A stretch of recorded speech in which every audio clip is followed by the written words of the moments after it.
Are you listening? Damn. Hi guys, it's Megan with Loserly VSG. I just wanted to get on here and kind of talk, maybe ramble. I'm not sure, but I've just had a lot of thoughts in my head, a lot of positive thoughts, a lot of motivating thoughts. I found myself through my entire journey, not just skin removal, but like weight loss, really in life, like just, let's see. So I started my whole journey just to live. Not because I didn't feel worthy or because I didn't think I was beautiful or I didn't think I was great the way I was. I started it to live a healthier life, live as long as I possibly could. And who knows what's gonna come up that I can't control, but something I could control was my weight. And no, I didn't have health problems before the weight loss, but I didn't want to encounter them down the road and then cut my life short when I could have done something about it. A lot of people have been like, you know, you were great before. You were beautiful before. And there's a lot of people who don't think I was great before, but who cares about them? So something great about me, I'll say it, something great that I was either born with or it has been taught to me was not caring about anybody else's opinion. If I would have cared about other people's opinion, I would have been absolutely crushed at points in my life. Because number one, not everyone's always gonna like you. Lots of people aren't gonna like you because of how you look or your weight and whatever reason they can think of. And a lot of people can say hurtful things instead of just moving along. And you know, it takes nothing just to move along when you see something you don't like. Anyways, I would have been crushed in my life, but I wasn't. I honestly do not care. And I've said this on here before, like, I care what my kids think of me and a little bit about like what my husband thinks of me. I'm sure I do a lot of crazy things that he does not approve of, or say a lot of things. He always tells me like, your mouth is gonna get you beat up one day. But anyways, I live my life for me and now for my children, but always lived it for me. I've done what I want. I've said what I want. I make decisions based off of only what I think is best for me in my life. And I don't mean that in a selfish way, but I'm also not saying like I haven't been a bad person in scenarios. I get that. But my main thing in life is like, I'm gonna be kind until you're not kind to me. I'm gonna give all the love I can until, you know, you don't deserve that. I like to be a positive person. I like to hype people up. I like to make people feel good. I just like to be happy. I like to laugh. I like to be positive. So anyways, I don't care what people think of me, and I'm thankful for that, especially when it comes to how I've looked my whole life. I've been overweight my entire life. I've dieted. I've lost weight. I've gained weight. I've done it all over again. I've had a baby.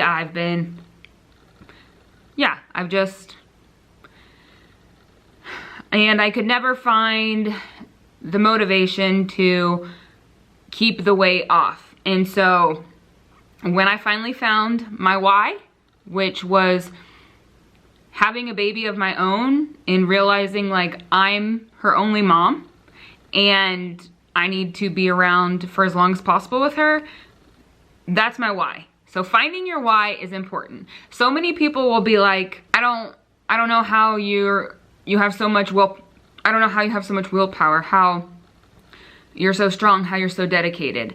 And it's because I'll say like, I stopped and got a bag of Gushers. I love Gushers. To me, that's some weakness. But I'm not gonna do that every day. And if I'm doing something that could possibly sabotage all the hard work I've done, all I have to think of is my why. Like, am I gonna sabotage my life, spending a long life with Evie because of a bag of Gushers that I want every day? No, that's nuts. So I get a bag of Gushers and then I go on, and I don't do things to sabotage. I just get treats every once in a while. You just gotta find your why. You just have to always bring it back to your why. And maybe your why is just yourself, which great, you're doing everything for yourself. So I am dedicated almost every day, but dedicated to this weight loss journey. And I say journey because it's not just a diet, it's not just weight loss, it's not just, oh, I had weight loss surgery and then I'm done, oh, I had skin removal surgery and then I'm done. It's a journey for life. This is something I will have to be on for the rest of my life. It's a battle every day. It's the hardest I've worked in my life. Yes, I had weight loss surgery to help me because I could not keep the weight off, and I knew I couldn't just keep going up and down. So I made the decision to have weight loss surgery. And something that's been on my mind a lot is like, I can't believe that I made that decision and I actually did it. Like, I didn't know much about weight loss surgery, but I started doing the research, and then I just brought it up to my family, and I was like, I'm gonna do this. And at the time, I didn't know how, I didn't know much, but I just kept researching, and then I did it. And then I was like, I'm gonna lose this weight. And I worked hard every day, like making good choices, working out, like just being conscious of every decision I made. And yes, in the very beginning, the weight loss surgery helped out. I didn't have to do that much. I couldn't do that much. But now being 2 years out, and really like once you got to 6 months out, it didn't do, other than just making your stomach pretty small and not being able to eat that much at one time, you have to put in a ton of work. So my mind is just blown that like, I made this decision, and I had to pay for out of pocket for that weight. Like for this body that I'm living in, for this healthy body that I'm living in, I had to pay for it. Insurance didn't cover any of my surgeries I've had. So I had to pay straight up money, no insurance, and I've had to work hard, and I'm doing it. Like, and when I say I'm proud of myself, like it's hard. It was kind of hard when I would explain that to people. Like I'm really proud. It felt weird coming out of my mouth, but like, there's no other way to describe it. I am so proud. And people will ask me for advice like, well, how do I do that? How do I do this? Should I cut this out? And like, the reason I'm doing all of this social media is so I can put my journey out there on how I've done everything. And I like having conversations with people, giving them ideas, but you've got to do your own research. You've got to find a lifestyle that works for you. So I can give you everything I've done and I can give you my opinions, but that is not Bible. I'm not a doctor. I'm not you. And so just do something that is, you can stick to so you can be proud of you. And then moving on to, I dropped all the weight, and then I was like, I'm gonna have skin removal surgery. And not even have skin removal surgery, but have it in Mexico, which most people think is crazy, which goes back to not caring what anyone thinks. I did my research. I found a place that I trust, that I really wanted to go to, and I did it. Like, I put in the quote, or submitted for a quote, the doctor sent it back to me, I chose a date, I sent the money, again, none of this paid for, I worked my butt off saving more money than I ever have in my life, I went through every cabinet and drawer in my house, everything I owned, figured out what I could sell, and sold it, and picked up any makeup jobs that I could do to do everything that I could. And again, skin removal, skin removal, that was purely for me. That had nothing to do with my health.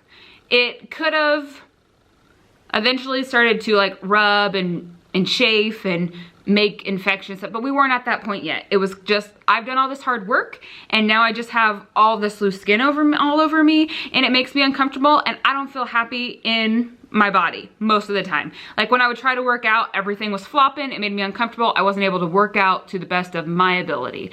I wanted to be free of all that. And so I saved up all that money, and I told my parents, and crazy enough, like my dad was like, yeah, I'll go with you.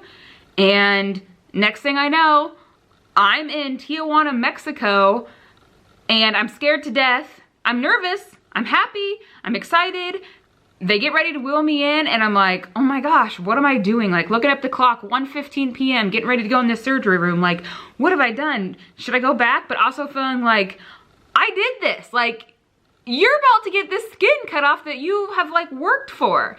And now I'm almost 4 weeks out from surgery, just, like, living the best life.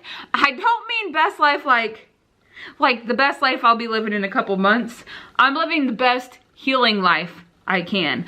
I'm feeling better than I ever expected. I'm feeling better than anyone else expected. They see me and they're like, whoa, I thought you were gonna be like hunched over looking like death.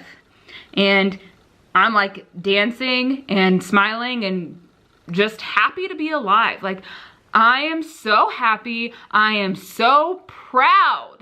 And I am so lucky that I've had like supportive, immediate family and friends to cheer me on during this. Because even though I don't care what other people think, it is so nice to have supportive people in your life who will cheer you on any decision you make, even if it is a scary one like surgery in Mexico. But they just trust that, you know, you're smart and you've made a good decision and we'll see you on the other end. So if you have a dream, not even if it's weight loss, if you put your mind to anything you want to do, go out and get it. Go out and do it. Work hard for it.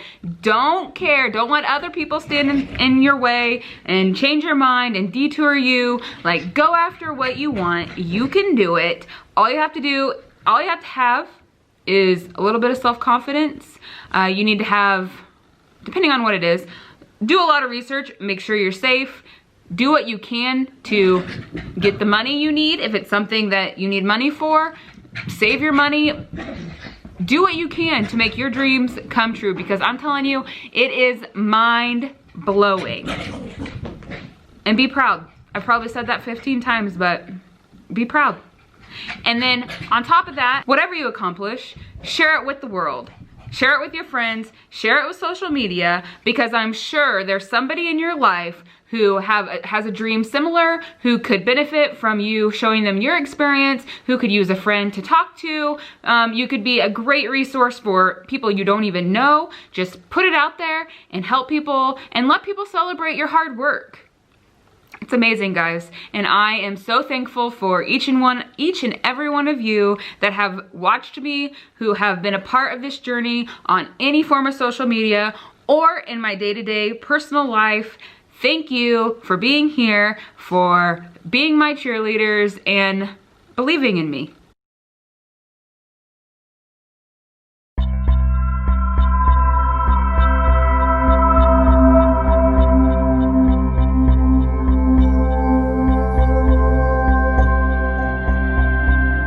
So some more updates this week. My hair, we got some blonde back in it. We're back alive.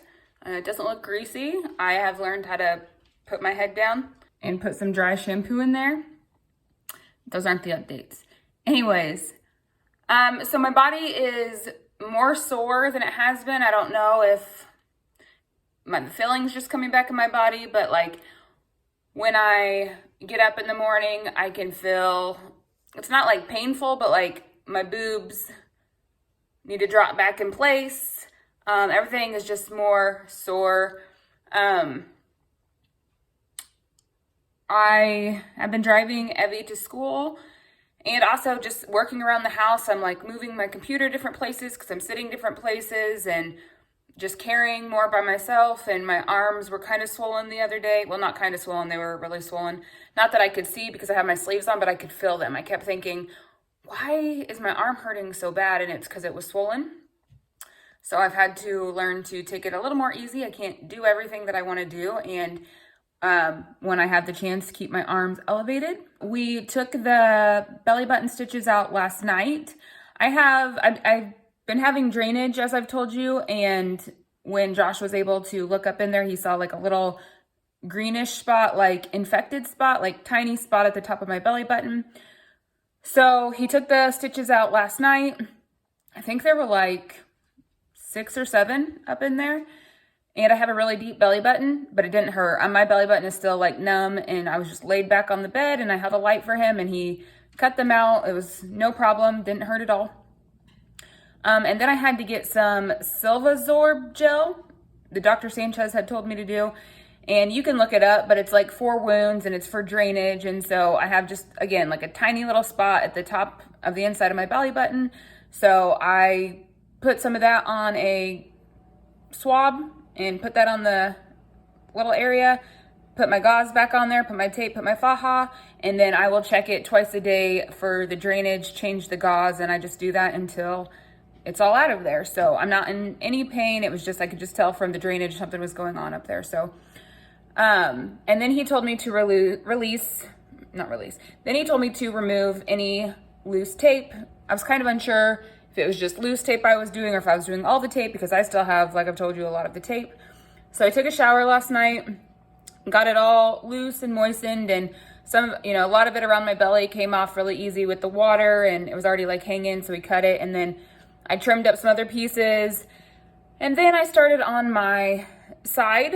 I was just trying to loosen up on my side and around my back, and started to kind of peel it off, and I get nauseous so easily. And I should have known. And I started to get sick. I was like yelling for an alcohol wipe. I needed water. I sat down. He was force feeding me crackers. I had a fan on my face.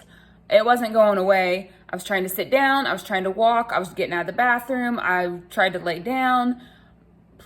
My face was white as a ghost. Like I was either going to pass out or throw up. I didn't want to do either.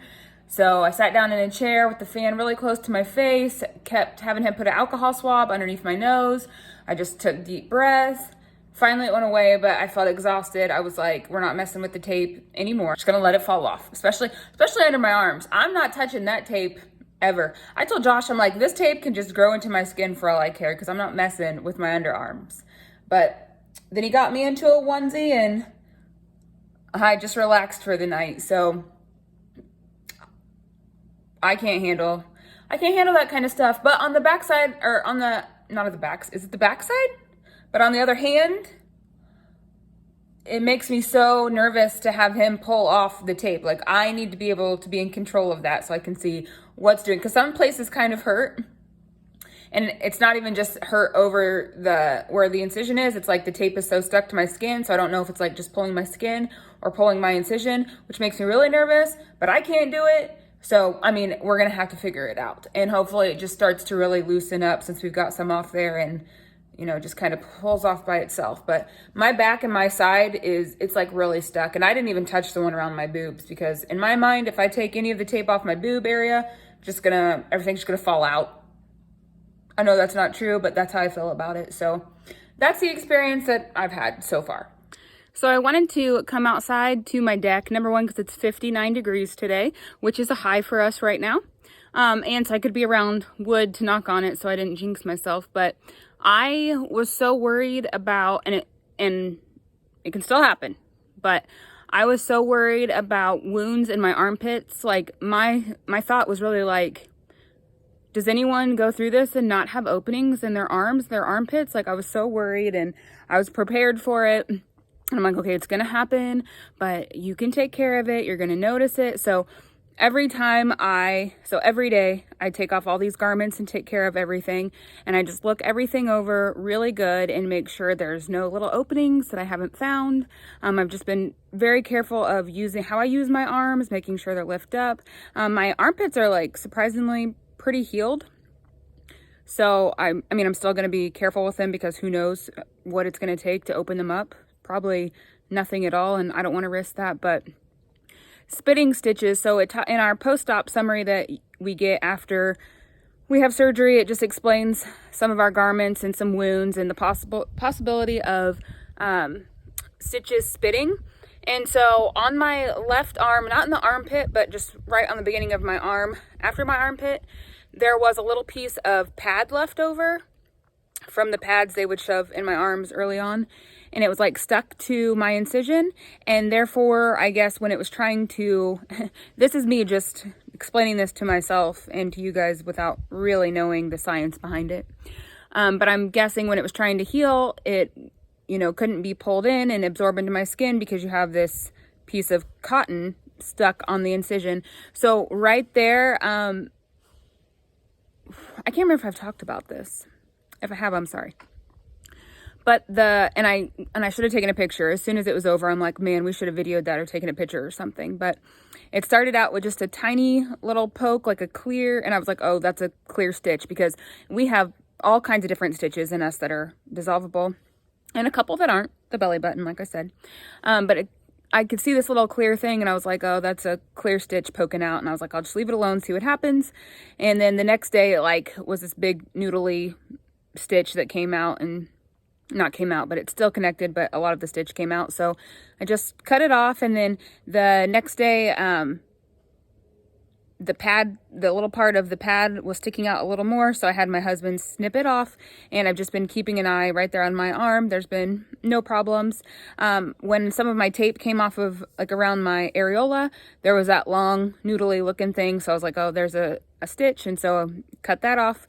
And then he thought he saw one like on my hip, but I haven't seen anything anymore of it. So the one on my arm would kind of poke me, and so I could tell it was there. But my nipple one, I had no idea. My hip one, I couldn't feel. So it's not anything uncomfortable. And from my experience, a little bee. Don't need to be stung right now. So it wasn't anything painful, and I should have taken a picture, and if it happens anymore, I'll try to remember to video it and let you guys know. But it's knock on wood that this is, if you're new here and you just came over because of my skin removal, and you haven't watched any of my other videos, I'm just gonna give you a quick overview. I live in the middle of nowhere. So sorry for the sun. That was one of the ponds over there. That's up my driveway. We have another pond over that way. We have some chickens cages over there, our tractor, and that's what my house looks like. It's like a log cabin. And this is the deck I'm standing on. So just out here getting some fresh air, because it's been pretty cold ever since I got this skin removal done. So today's high is 59, and then I think the next couple of days it's showing snow coming. So just enjoying the outdoors. Just try to fill yourself with as many positive vibes as you can. Send out, I believe in like putting positive vibes out there, getting positive vibes back. I've been just really happy listening to a lot of music. It makes me happy. My Christmas decoration, getting outside, breathing healthy, clean air makes me feel happy. Just live a happy life and put those positive vibes out there.